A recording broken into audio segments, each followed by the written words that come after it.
911, what is your emergency? Oh, God. Hello? Sir? It's my toilet. Elvis has died on it.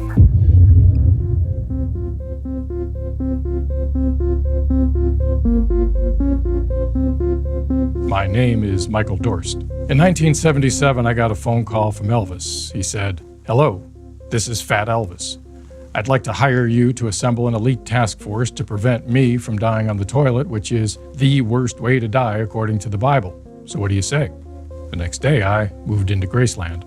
One of the main obstacles we faced was that Elvis's house had over 100 toilets. Elvis told us it was smart to have lots of toilets around because it was illegal for the police to arrest you if you were sitting on a toilet. You have to understand, this wasn't young Elvis, whose favorite hobbies were not being Fat Elvis and having just one toilet. This was later Elvis, whose favorite hobbies were being Fat Elvis and always having hundreds of toilets. And he was paranoid and difficult to manage. We wanted to minimize the amount of contact Elvis had with the toilets, so we came up with a solution to have someone else shit for Elvis. Well, we essentially connected this guy to Elvis with a tube, and his job was to shit out whatever Elvis ate. That guy went everywhere with Elvis. Eventually, he started to get a bit of a following. He was signing autographs, and then he wrote a best-selling memoir. Well, that made Elvis incredibly jealous, and he refused to let anyone shit for him after that. So we had to change our strategy. I don't want to disrespect Mike, but his approach to the mission was, in my opinion, too rigid and failed to account for all the dangerous thrusting Elvis was doing around the toilets. Over the years, Elvis's signature hip thrusting had fallen out of fashion, so he wanted to find a new body part to sexually thrust, and unfortunately, he chose his eyeballs. Elvis would stand there, say, "Ooh, mama, I'm going to jail for kissing a hound dog," and then thrust his eyeballs out of his head and onto the floor. Elvis was trying to recapture his youth. It was just sad, and also incredibly dangerous.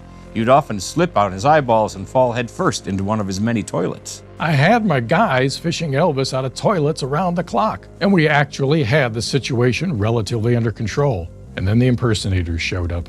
Elvis returned from Las Vegas one time, having befriended a bunch of Elvis impersonators because they were the only people he could relate to at that point. And they would just be hanging around Graceland all the goddamn time, impersonating everything Elvis did. If Elvis got a glass of water, the impersonators got a glass of water. If Elvis slipped on his eyeballs and fell in the toilet, the impersonators slipped on their eyeballs and fell in the toilet. It was chaos. Well, the impersonators made it very hard to keep track of which Elvis was the Elvis we were supposed to be keeping from dying on the toilet. 911, what is your emergency? One day, I come around the corner and I see Elvis drowning headfirst in a toilet. So I initiate CPR. I get there and Jim's doing chest compressions and screaming, "Don't you die on the toilet on me, Elvis." All of a sudden, he starts breathing and he says, "Thank you very much. I'm not Elvis." Meanwhile, the real Elvis had heard someone was dying in his house and figured the police might be coming to arrest him. So he started looking for a toilet to sit on, but all his toilets were being used by Elvis impersonators, impersonating the fake Elvis dying on the toilet. So Elvis broke into his neighbor's house and sat on his toilet. And I guess he got hungry and decided to eat that Snickers bar. Everyone knows not to eat Snickers on the toilet. It says so right on the packaging. By the time we found him, it was too late. Take my hand. It was a tragedy. We had a mission and we failed. I will never forgive myself for letting Elvis die on the toilet. For I